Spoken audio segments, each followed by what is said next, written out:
Have you ever wondered how much influence China really has over Iran's actions in the Red Sea crisis? It's a question that demands our attention, given the escalating tensions and the critical role both nations play in the global stage. In order to understand the depth of China's influence on Iran, it's important to trace back their interactions. From the early days of China's involvement in the Middle East, it's been a story driven by profit and energy security.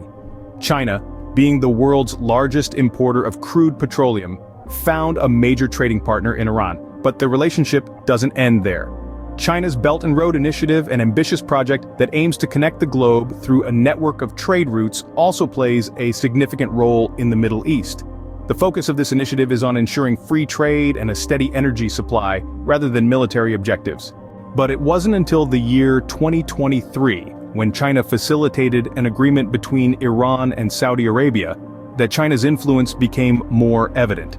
This involvement, however, didn't magically resolve the tensions between the two Middle Eastern countries. Rather, it facilitated a dialogue, a conversation that both parties had an interest in.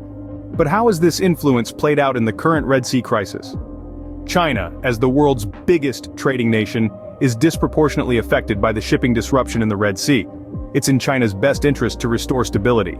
Yet, China refrains from publicly blaming the Houthis, the group responsible for the attacks, and instead points to Israel's treatment of Palestinians as the root cause of the crisis.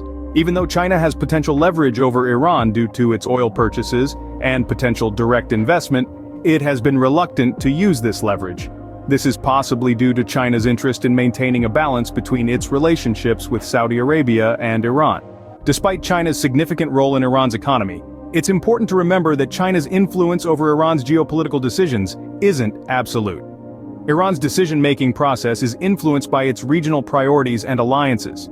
It's a delicate dance, a complex strategy that Tehran has crafted, balancing its leadership of the axis of resistance while avoiding getting involved in a regional war over Gaza.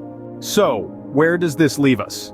It leaves us with an uncertainty over the extent of China's influence over Iran's actions in the Red Sea crisis. While China's investment is crucial to Iran's economy, and its influence was evident in the agreement it facilitated between Iran and Saudi Arabia, its influence over Iran's geopolitical decisions is not absolute. In conclusion, the relationship between China and Iran is multifaceted. It involves energy security, trade, and regional politics. It's a relationship that is as complex as the geopolitics of the region itself. And as the Red Sea crisis unfolds, the true extent of China's influence over Iran remains to be seen.